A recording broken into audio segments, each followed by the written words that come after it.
Osama bin Laden remains one of the most infamous figures of the modern era, a man whose actions reshaped global politics, ignited war, and left a trail of fear across the world. In this video, we explore his origins, his rise, the forces that shaped him, and the long path that eventually led to the world's most intense manhunt. This is the story of Osama bin Laden. Osama bin Muhammad bin Awad bin Laden was born on March 10, 1957, in Riyadh, Saudi Arabia, into a world of immense privilege that contrasted sharply with the path he would eventually choose. His father, Mohammed bin Laden, was a Yemeni immigrant who rose from poverty to become one of the wealthiest men in Saudi Arabia. He founded the Bin Laden Group, a massive construction empire entrusted with royal building projects, including mosques and palaces. Osama was one of more than 50 children, growing up in a family where wealth flowed easily but emotional and personal connections were often limited due to the sheer size of the household. His early life was shaped by strict Wahhabi teachings, a conservative interpretation of Islam that strongly influenced Saudi society. Although he attended elite schools and enjoyed all the comforts that came with immense family wealth, he developed a fascination with discipline, religion, and the idea of sacrifice from a young age. Teachers who interacted with him described him as quiet, withdrawn, and deeply religious even as a boy. Unlike many children of privilege who pursued Western education or business interests, Osama gravitated toward ideological teachings that emphasized purity, devotion, and the rejection of what he saw as Western moral decay.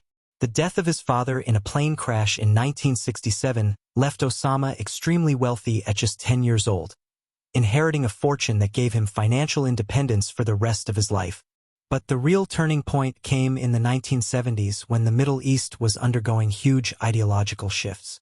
The aftermath of the Arab-Israeli wars, the rise of political Islam, and the influence of radical clerics shaped the thinking of young men across the region. Osama, who was searching for purpose and spiritual identity, absorbed these ideas deeply. He became increasingly drawn to the concept of jihad, at the time understood broadly as struggle or defense of the Muslim world, and he began engaging with religious study groups that preached resistance against what they viewed as oppressive external powers. By the time he joined King Abdulaziz University in Jeddah, Osama was already becoming known among students for his extreme religious devotion.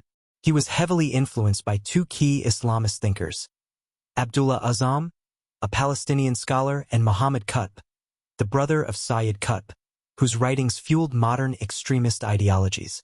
These figures spoke passionately about Muslim suffering worldwide, the need to defend Islam, and the importance of fighting foreign occupation. Their words shaped Osama's worldview, planting the seeds of the radicalism that would later define him.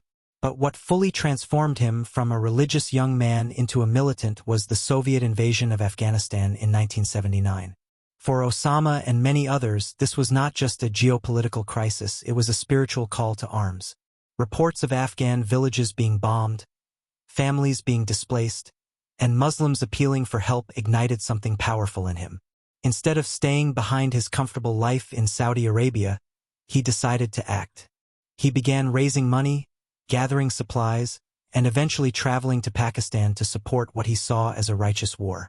Little did the world know that this decision, to leave privilege for the battlefield, would mark the beginning of a deadly journey that would reshape global security, create international networks of extremists, and lead to some of the darkest chapters of modern history. When Osama bin Laden arrived in Pakistan in the early 1980s, he was stepping into a world he had only imagined from a distance, a world shaped by desperation, foreign occupation, and the cries of Afghan fighters determined to reclaim their homeland from the Soviet Union. Pakistan's border city of Peshawar had become the central hub where volunteers, refugees, and secret intelligence operations converged. For Osama, the journey was not simply about joining a war.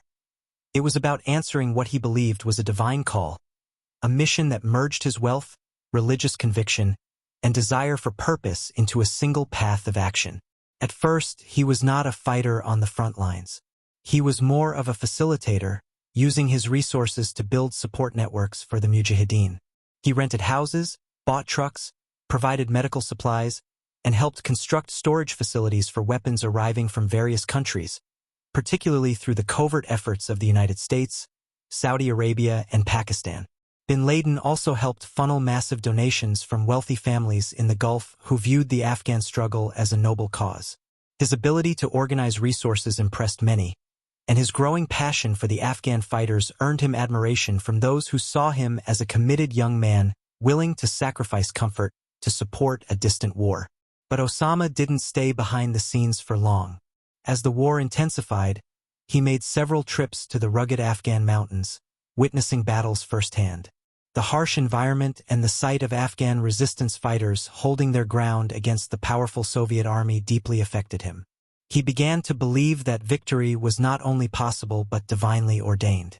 This belief became stronger each time he saw poorly equipped mujahideen ambush Soviet convoys or defend mountain passes with little more than determination and ancient rifles. These experiences changed him profoundly. He started training with the fighters, learning how to use weapons, studying guerrilla tactics, and forming personal relationships with commanders who valued his loyalty. His wealth enabled him to finance special camps and to build what would later be known as the Lion's Den, a fortified base in the mountains of Jaji, where Arab volunteers could train and prepare for combat. This base became a symbol of his transformation from a wealthy Saudi youth into a militant commander. Though the Soviet Union viewed him as a minor figure at the time, his growing network of foreign fighters saw him as a leader. During these years, Osama also strengthened his relationship with Abdullah Azzam, his mentor and one of the most influential voices calling for global jihad. Azzam believed that Muslims everywhere had a duty to defend oppressed Muslims, not just in Afghanistan but across the world. Under his influence, Osama's worldview expanded beyond Afghanistan. He began to see the conflict as the first step in a much larger mission, a global struggle to unite Muslims and push back against foreign influence. The key difference between Osama and Azzam, however, was that Osama's vision grew more extreme. While Azzam wanted unity and defense, Osama began dreaming of a hardline militant movement that would pursue offensive operations far beyond the Afghan battlefield. Their ideological differences would eventually drive them apart. By the late 1980s, as the Soviet Union weakened and eventually announced its intention to withdraw, Osama's confidence grew immensely. He interpreted the Soviet retreat not as a political decision shaped by global pressures but as proof that a small, determined group of believers could defeat a superpower. This interpretation became the foundation of his future decisions that would bring catastrophic consequences. He began believing that the same strategy could be used elsewhere, especially against the West, which he had come to see as the primary enemy of Islam. Although the world celebrated the end of the Soviet occupation as a victory for the Afghan people, for Osama it was something much more significant. It was a blueprint for global jihad. And with this mindset, he began gathering loyal followers, strengthening his networks, and setting the stage for the creation of an organization that would soon shake the world, an organization that would become known as al-Qaeda. As the Soviet forces finally withdrew from Afghanistan in 1989, Osama bin Laden stood at a personal crossroads. The war that had given him purpose, shaped his identity, and elevated him from a wealthy Saudi youth into a militant figure was coming to an end. For many foreign fighters, this was the moment to return home, rebuild their lives, or continue religious studies. But for Osama, the end of the Afghan jihad felt less like a conclusion and more like the beginning of something greater. The victory over the Soviets had energized him with a dangerous confidence. He became convinced that a small, disciplined group of believers could challenge and defeat global powers, a belief that would shape every step he took moving forward. With this mindset, Osama began thinking of a permanent structure, a network that would unite the many Arab fighters who had come to Afghanistan from across the Middle East and beyond. These fighters, known as the Afghan Arabs, admired him not only for his wealth but for his willingness to live alongside them in harsh mountains, to pray with them, and to stand close during battles. Osama recognized that these men, scattered and uncertain about their next mission, could be molded into an organized force. In 1988, during the final stages of the conflict, he and a handful of close allies formalized this vision by creating a group called al-Qaeda, meaning the base. The name symbolized both a physical foundation, the training camps, and an ideological foundation for global jihad. Al-Qaeda was born as both an organization and a concept. It was not simply a military group. It was designed to be a global movement, one that would inspire and support militant actions across different countries. Osama began collecting detailed records of fighters, cataloging skills, contacts, and origins. He envisioned a network that would advise, train, and support jihadist groups worldwide. At this stage, al-Qaeda was still relatively small and not yet the global threat it would later become, but the seeds had been planted. After the Soviet War, Osama returned to Saudi Arabia expecting to be welcomed as a hero. Some Saudis admired his role in the Afghan jihad, but the Saudi government had its own priorities. The kingdom had relied heavily on the United States for military support, and the leadership was cautious about allowing any militant figure to gain too much influence. Osama found himself caught between the admiration of ordinary Saudis and the suspicion of the royal family, who saw his growing popularity and fiery ideology as a potential challenge. The turning point came in 1990 when Iraq, under Saddam Hussein, invaded Kuwait. This act created one of the most dramatic crises in Middle Eastern history, sending shockwaves across the region. Saudi Arabia felt threatened, fearing that Iraq's massive army could advance south and capture the holy cities of Mecca and Medina. In desperation, the Saudi leadership turned to the United States for protection, allowing American troops, including women, non-Muslims, and large numbers of armed soldiers, to be stationed on Saudi soil. This decision enraged Osama bin Laden. He considered the presence of American forces in the land of the two holy mosques a humiliation and a dangerous betrayal of Islamic principles. In his mind, the defense of Saudi Arabia should have been carried out by Saudis themselves, particularly the battle-hardened fighters he had trained in Afghanistan. He even approached the Saudi government with a proposal: allow him and his men to defend the kingdom from Saddam Hussein without relying on Western armies. His offer was rejected outright. The Saudi leadership viewed him as inexperienced and his fighters as a small, untested force compared to the organized military of a nation like Iraq. The rejection fueled his resentment even further. Osama believed that the Saudi monarchy had surrendered its sovereignty to the West, and this bitterness marked the beginning of his break with the kingdom. He started publicly criticizing the government, accusing it of corruption, hypocrisy, and betrayal of Islamic values. His speeches and writings gained popularity among groups frustrated with Saudi's alliance with the United States, but they also alarmed the monarchy. His influence was growing in dangerous directions. By 1991, the Saudi leadership had lost patience. Osama's passport was confiscated, his movements were monitored, and he was eventually pressured to leave the country. He was stripped of his political connections and cut off from the royal family. The man who had once been seen as a patriotic Saudi fighting for Islam was now becoming an enemy of the state. Feeling rejected, threatened, and angry, Osama left Saudi Arabia and traveled to Sudan, a country whose Islamist government welcomed him with open arms. His departure marked the final break between Osama bin Laden and the land of his birth. In Sudan, his ideology would become sharper, his network wider, and his plans far more dangerous.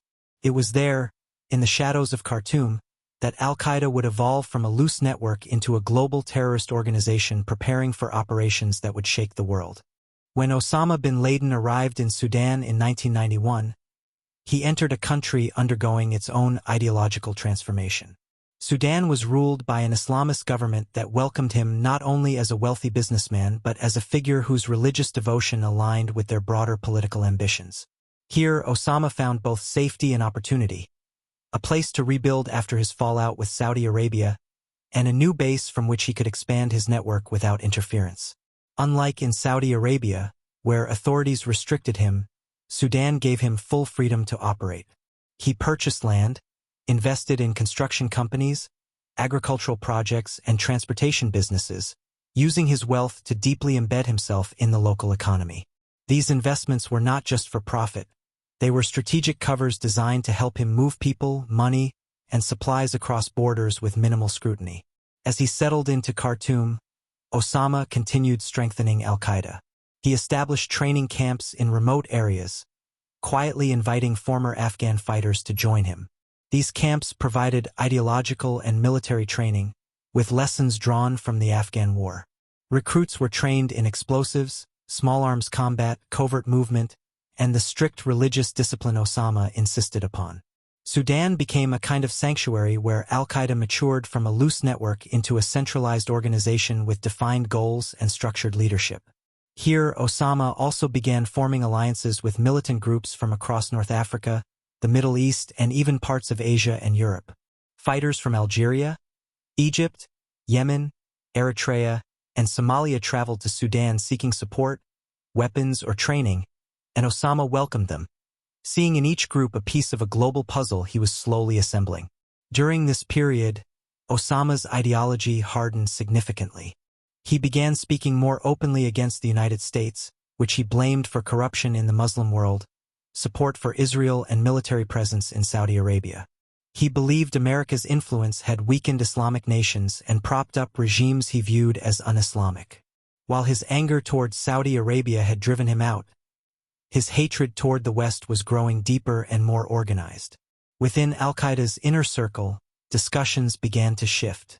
Instead of simply supporting regional conflicts or helping local insurgencies, the group began contemplating larger, more symbolic acts of violence, attacks that would send a message across the world. But Osama's activities did not go unnoticed. Western intelligence agencies and governments in the region became increasingly concerned about his growing network. Though Sudan's leadership tried to shield him, the pressure mounted. Saudi Arabia stripped him of his citizenship in 1994, cutting his ties completely. Even within Sudan, his presence was becoming politically costly. Nations like the United States and Egypt accused him of financing or supporting extremist plots within their borders. Among these were connections to attacks on hotels, assassinations, and the early stages of plots that would later shake global security. Osama's influence extended beyond Sudan's borders in unexpected ways. In Somalia, for instance, militants linked to him were believed to have provided training and support to fighters who engaged U.S. forces in the infamous 1993 Battle of Mogadishu, where American soldiers were dragged through the streets, an event that deeply impacted U.S. foreign policy. For Osama, incidents like this were proof that America could be weakened, humiliated, and forced to retreat. His confidence grew even stronger. By 1995, the international pressure on Sudan intensified. Governments demanded that Sudan expel Osama or face isolation. Sudan's leaders, who initially embraced him, began viewing him as a liability. Meanwhile, al-Qaeda was expanding its capabilities, creating a global network of cells, safe houses, and financial channels. Osama realized that staying in Sudan was becoming dangerous, not because of arrest, but because the political climate was shifting. He needed a new base where he could operate freely, strengthen his forces, and prepare for larger operations. In 1996, under immense international pressure, Sudan asked Osama bin Laden to leave. With nowhere else willing to accept him and his growing organization, he turned back to a land that was still embroiled in conflict, Afghanistan. The country had no strong central government and was increasingly falling under the control of a rising Islamist group known as the Taliban. For Osama, this was the perfect environment to rebuild and expand without interference. So he packed up his family, his followers, and the core of al-Qaeda's leadership and quietly left Sudan. His departure was not a defeat, it was a transition. Afghanistan would become the stage where his long-planned ambitions would crystallize into deadly action. It was there that al-Qaeda would move from training fighters to planning attacks, and where Osama bin Laden would rise from a regional extremist to the mastermind of terror operations that would change the world forever. When Osama bin Laden arrived in Afghanistan in 1996 after being expelled from Sudan, he stepped into a country torn apart by years of civil war. Various Mujahideen factions, once united against the Soviet Union, had turned their guns on each other in a battle for power. Cities lay in ruins, warlords controlled different regions, and the Afghan people were exhausted by endless violence. But amid this chaos, a new force was rising, the Taliban, a hardline Islamist movement made up largely of religious students and former fighters. Their rapid advance across Afghanistan was reshaping the political landscape, and their strict interpretation of Islamic law resonated with Osama's vision of a purified Islamic society. For him, Afghanistan was more than a refuge. It was fertile ground for rebuilding al-Qaeda into something far more powerful. Osama wasted no time securing protection from the Taliban leadership. He approached Mullah Muhammad Omar, the head of the Taliban, offering financial support, construction expertise, and training resources in exchange for sanctuary. The Taliban, at this early stage, needed funds to consolidate their power, and Osama's wealth and influence were attractive. This created a mutually beneficial relationship. The Taliban gained resources, and Osama gained a safe haven free from international interference. Under Taliban protection, Osama re-established al-Qaeda with newfound strength. He built training camps in remote areas like Kandahar and Jalalabad, where hundreds of recruits from different countries arrived seeking combat training and ideological guidance. These camps became the backbone of al-Qaeda's operations, offering everything from weapons training to bomb-making lessons. The organization no longer operated like a loose collection of militants. Under Osama's direction, it became a structured, global network with clear leadership, military training units, communication protocols, and long-term plans. During this period, Osama's ideology evolved from regional militancy to a full-fledged global war against the United States and its allies. He believed that America's presence in the Middle East, its military bases in Saudi Arabia, its support for Israel, and its political alliances represented a direct threat to Islam. In his view, the only solution was a violent confrontation. Surrounded by loyal followers and insulated from outside pressure, Osama grew increasingly bold. His speeches and writings from Afghanistan made it clear that he no longer sought to defend Muslim lands alone. He now aimed to strike at the United States itself, believing that a dramatic attack would inspire others to join the struggle and weaken America's resolve. The turning point came in 1996 and 1998, when Osama issued two public declarations, known as fatwas, calling for attacks against American military and civilian targets. These statements were distributed across the Muslim world, openly urging followers to kill Americans wherever they found them. For intelligence agencies worldwide, this was a clear warning that al-Qaeda had moved from rhetoric to action. Meanwhile, Osama's camps in Afghanistan were filled with trainees learning specialized skills for international operations. Fighters were taught how to hijack planes, carry out suicide bombings, gather intelligence, and operate in small, highly disciplined cells capable of striking anywhere in the world. It wasn't long before these preparations translated into violence. Al-Qaeda orchestrated major attacks against U.S. interests abroad, beginning with the 1998 bombings of the American embassies in Kenya and Tanzania. These bombings killed more than 200 people and injured thousands, sending shockwaves across Africa and the world. The scale and coordination of the attack demonstrated that al-Qaeda had become a sophisticated, deadly organization. The United States retaliated with missile strikes against suspected al-Qaeda targets in Afghanistan and Sudan, but Osama survived, solidifying his image among followers as a man protected by divine intervention. The Taliban refused to hand him over despite growing international pressure, arguing that he was their guest and that Islamic tradition protected guests seeking refuge. This defiance further strengthened Osama's position. With each attack, his fame and influence grew across extremist networks worldwide. Fighters traveled from across the Middle East, Asia, Africa, and Europe to join his cause, turning Afghanistan into the world's primary hub for jihadist training. Meanwhile, Osama continued developing even more ambitious plans. He was convinced that a spectacular attack on American soil would not only cripple the U.S. psychologically but also draw the nation into a long, exhausting conflict in the Muslim world, a conflict he believed would awaken millions of Muslims and lead to a global uprising. As the year 2000 approached, his inner circle began discussing operations on an unprecedented scale. By this point, Osama bin Laden was no longer just a militant leader hiding in the mountains.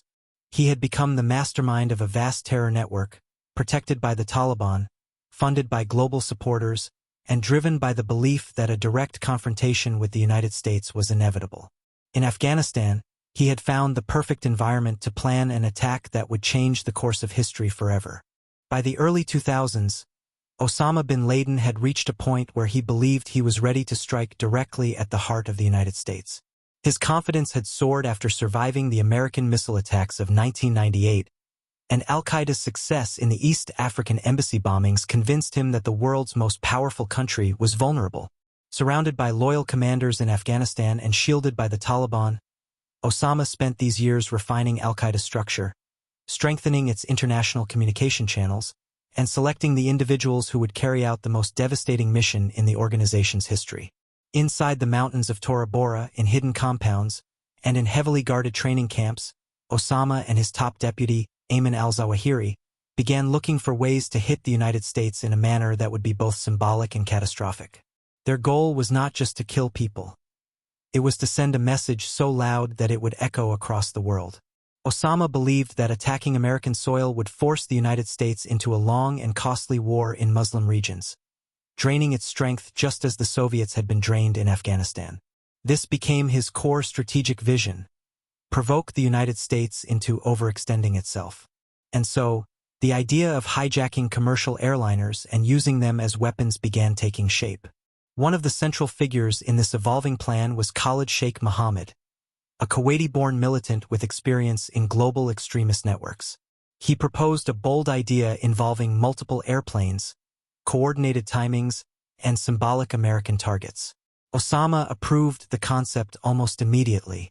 The plan was unlike anything the world had witnessed, and it required careful planning, secrecy, and operatives who could blend into Western societies without drawing suspicion.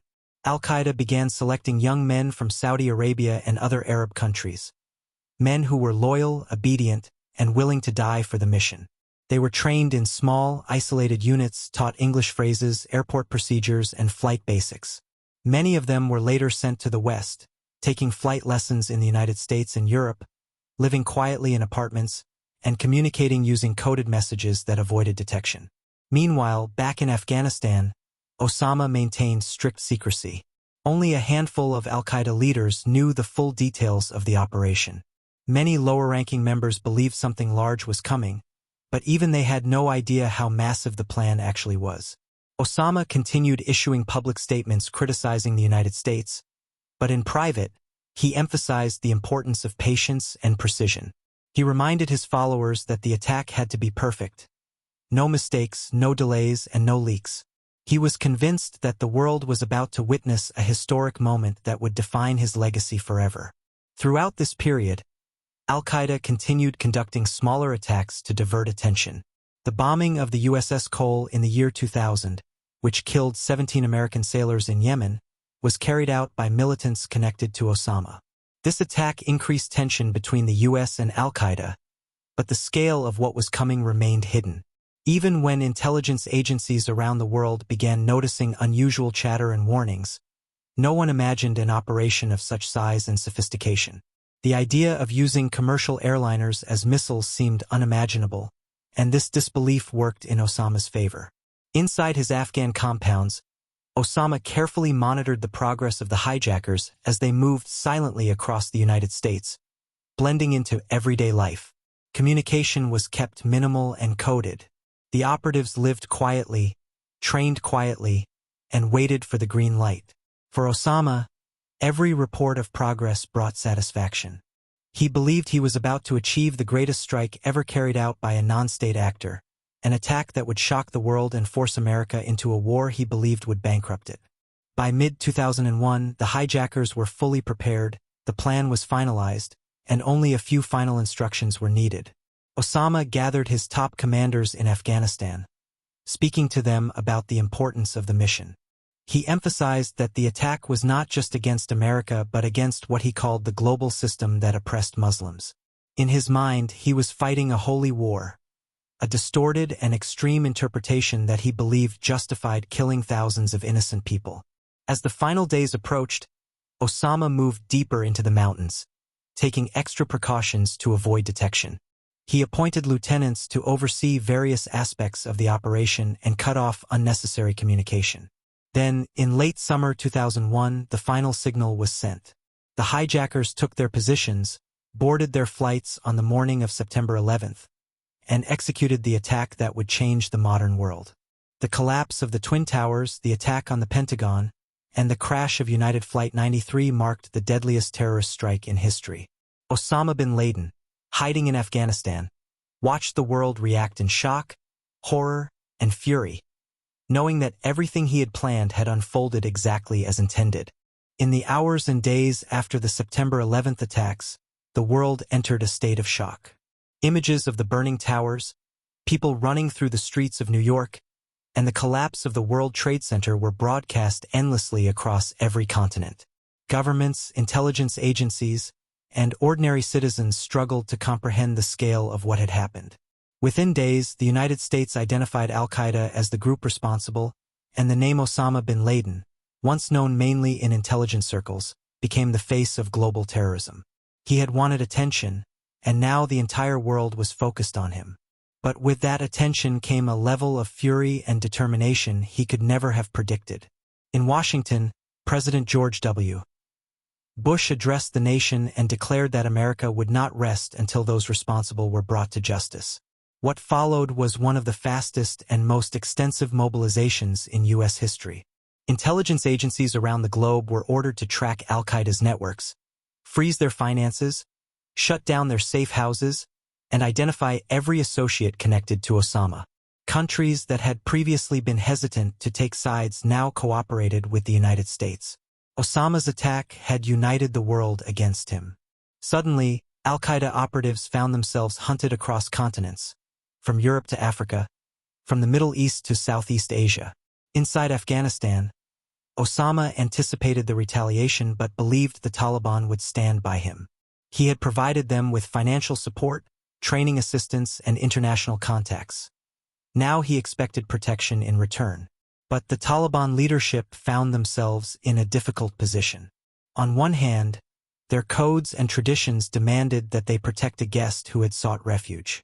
On the other hand, the United States threatened full-scale war unless they handed Osama over. Caught between loyalty and survival, the Taliban refused to extradite him, hoping that America might negotiate. They underestimated just how determined the United States had become. On October 7, 2001, the U.S. and its allies launched Operation Enduring Freedom, a massive military campaign aimed at destroying al-Qaeda and toppling the Taliban regime. The opening strikes hit training camps, communication centers, and Taliban military bases across Afghanistan. Taliban fighters, many of them poorly trained and equipped, could not withstand the combined power of U.S. airstrikes and the ground forces of the Northern Alliance, a coalition of Afghan groups opposed to Taliban rule. Within weeks, Taliban-controlled cities began falling one after another. Kabul was captured. Kandahar, the Taliban's spiritual center, collapsed soon after. The Taliban regime unraveled with astonishing speed.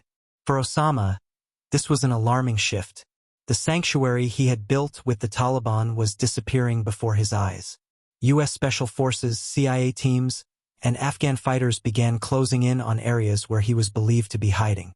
He moved constantly from Kandahar to Jalalabad, then into the rugged mountains of eastern Afghanistan near the Pakistan border. These mountains, especially the Tora Bora region, became the final stronghold for al-Qaeda. Here, Osama and his closest followers prepared for a last stand.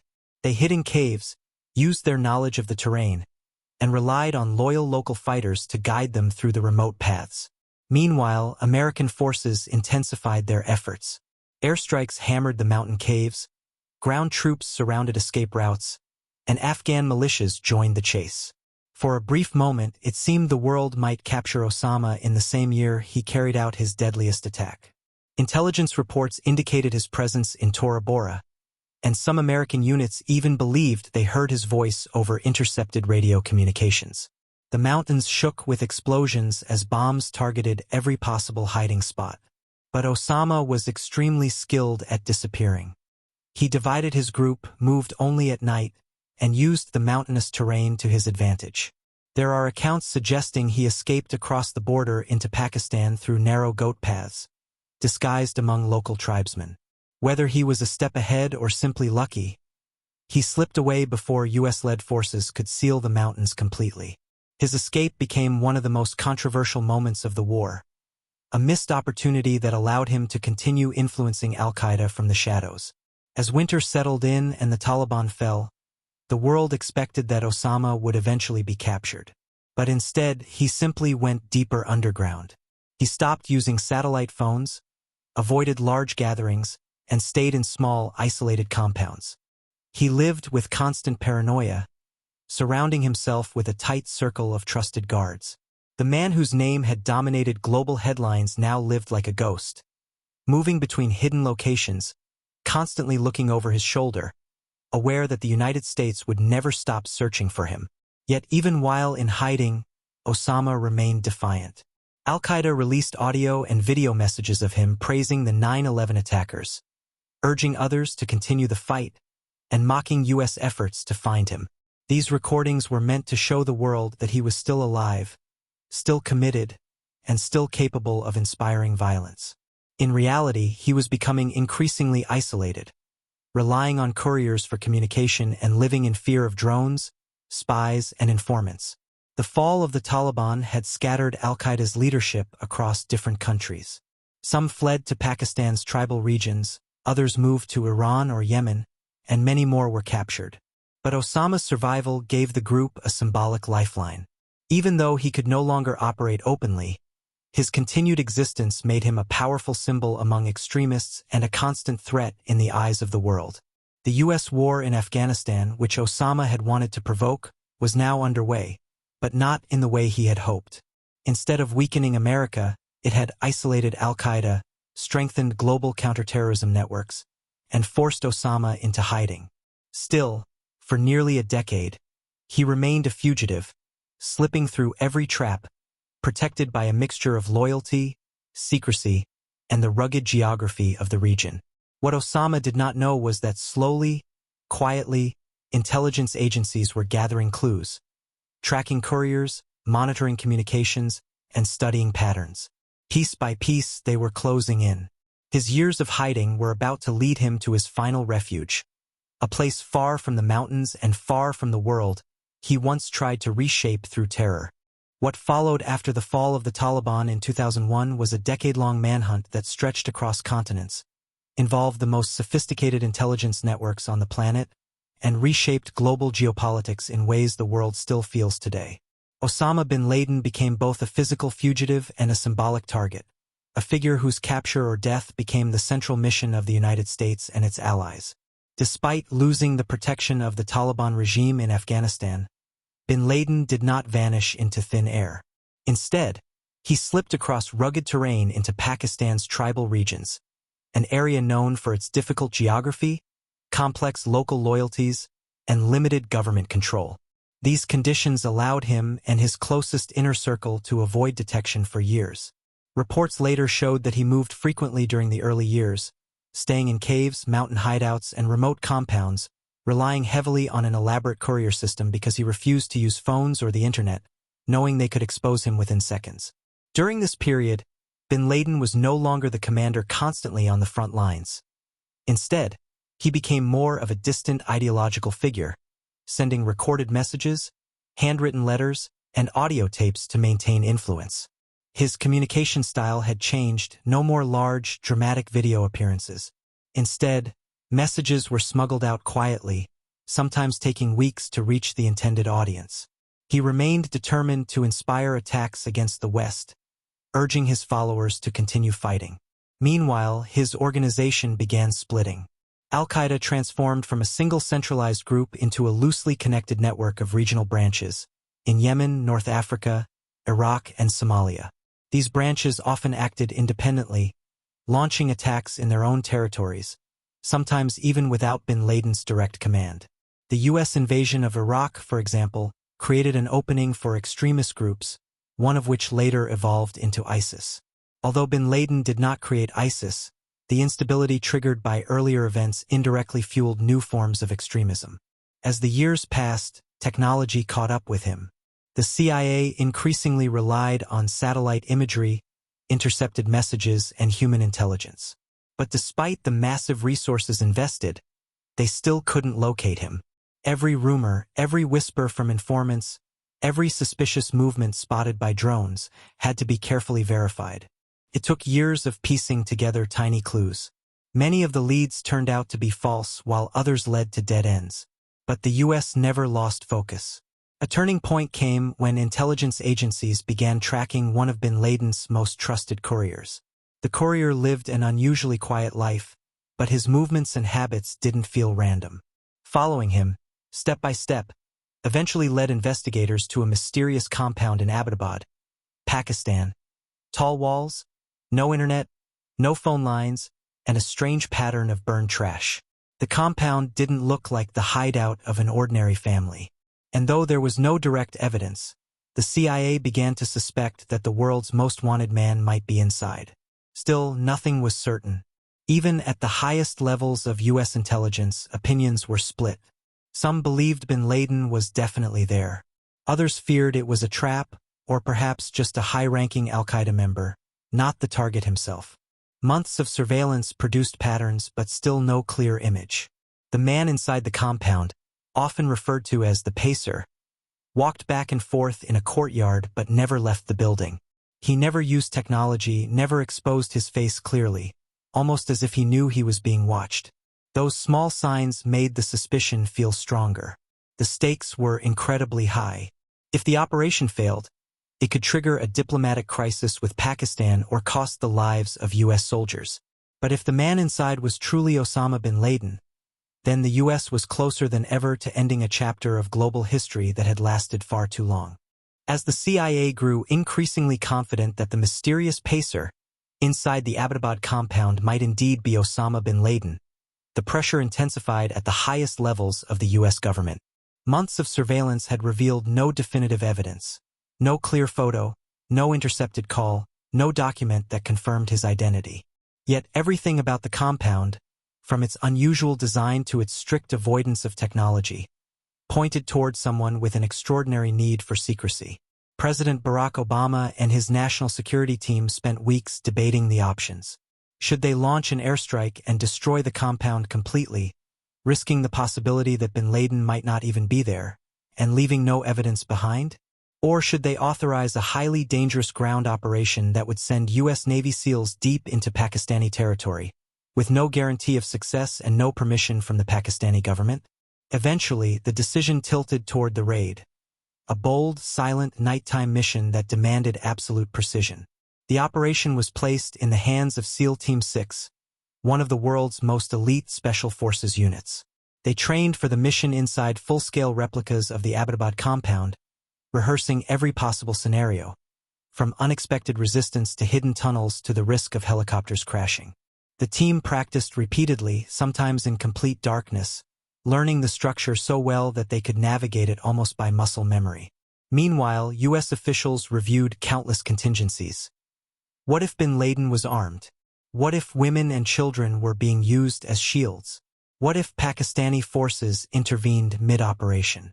Every possibility was studied, and every second of the mission was calculated. Then, on the night of May 1, 2011, the operation began. 2 stealth helicopters carrying the SEALs crossed into Pakistani airspace undetected. It was a tense and silent journey. No radios, no lights, nothing that could betray their presence. But just seconds after reaching the compound, one of the helicopters encountered unexpected air turbulence and went down, crashing inside the walls. The SEALs immediately switched to their backup plan, continuing the mission under absolute pressure and uncertainty. They breached doors, moved through rooms, and neutralized threats quickly while searching for their target. Women and children were moved aside to avoid injuries, and the team advanced level by level, clearing each space until they reached the upper floors. There, they found the tall, bearded man who had spent a decade hiding from the world. In the next few moments, the mission reached its point of no return. The SEALs confirmed that the man was indeed Osama bin Laden, and he was shot and killed during the brief encounter. The raid lasted approximately 40 minutes, though for many involved it felt like hours. The team gathered crucial materials, documents, hard drives, and handwritten notes that revealed new details about al-Qaeda's network and future plans. They also secured bin Laden's body, then destroyed the downed helicopter to prevent it from falling into foreign hands. Before Pakistani forces could fully respond, the SEALs lifted off and flew back into Afghanistan, completing one of the most high-stakes missions in modern military history. When President Obama announced the success of the mission to the world, reactions were immediate and intense. Crowds gathered in cities across the United States, chanting and celebrating an event they had awaited for nearly 10 years. For many families who lost loved ones in terrorist attacks, the news brought a sense of relief, not closure, but justice. Around the world, opinions were mixed. Some saw the raid as a necessary act of self-defense. Others criticized the violation of Pakistani sovereignty. But regardless of the debates, one thing was undeniable. The death of Osama bin Laden marked the end of a chapter that had shaped global politics, security policies, and international relations for an entire generation. It symbolized the fall of a man who had orchestrated unimaginable violence, and it delivered a powerful message that no matter how long it takes, accountability eventually arrives. In the days and weeks that followed Osama bin Laden's death, the world entered a period of deep reflection. Governments, analysts, and ordinary citizens everywhere tried to make sense of what his elimination truly meant. For the United States, the mission was more than a tactical victory. It represented the culmination of a promise made a decade earlier, a commitment to pursue justice no matter how long it took. President Obama and senior officials clarified that while bin Laden was gone, the threat of terrorism had not ended. Al-Qaeda still had branches operating in several regions, and extremist ideologies continued to spread in unstable parts of the world. But removing the figurehead who had inspired so much bloodshed sent a symbolic shockwave through terror networks. It shattered the myth of his invincibility and proved that even the most protected fugitives could ultimately be found.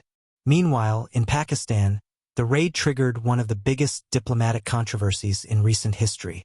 Pakistani leaders were left embarrassed and angry that the U.S. had carried out an operation deep inside their territory without any prior notice. International pressure mounted as questions surfaced. How had the most wanted man on the planet lived for years in a city filled with military academies and government facilities without being detected? Was it incompetence, negligence, or something more complicated? For many Pakistanis, the revelation was shocking. For others, it confirmed long-held suspicions about cracks within the security system.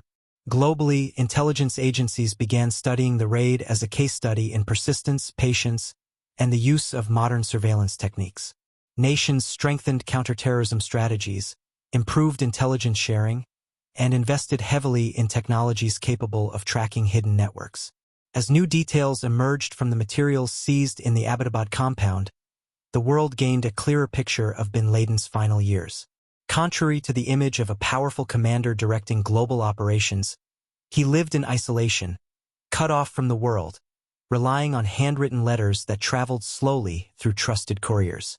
These letters revealed a man who was frustrated by the fragmentation of his organization, worried about losing relevance, and deeply concerned about drones and shifting alliances. He tried to reorganize al-Qaeda from afar, but the world had changed dramatically. New extremist groups were rising, each with its own agenda, and many no longer looked to him for guidance. His influence had faded long before his death, and the compound where he lived his final days looked less like the headquarters of a global terrorist empire and more like the lonely refuge of a fugitive whose time was slipping away. Yet despite his declining power, the impact of his earlier actions continued to shape global events. Airport security, military strategies, immigration laws, and international relations had been transformed in the years following 9/11. Entire regions had been destabilized, economies affected, and millions of lives disrupted. Osama bin Laden's legacy, built on destruction, ideology, and fear, forced the world to rethink how nations should confront extremism. His life story became a stark reminder of how a single individual with a dangerous vision can alter the course of history. But it also highlighted the resilience of societies that refused to surrender to terror. Thank you for watching this detailed story of Osama bin Laden, from his rise as a militant in Afghanistan to the global attacks he orchestrated, and finally to his death after years on the run. His life reminds us how one individual's actions can change the course of history, for better or worse, and why understanding history is so important for preventing future tragedies. If you found this video informative, make sure to like, comment, and subscribe for more in-depth historical stories. Hit the notification bell so you don't miss any future uploads. We've got many more stories coming that will take you through the events and people that shaped the world as we know it.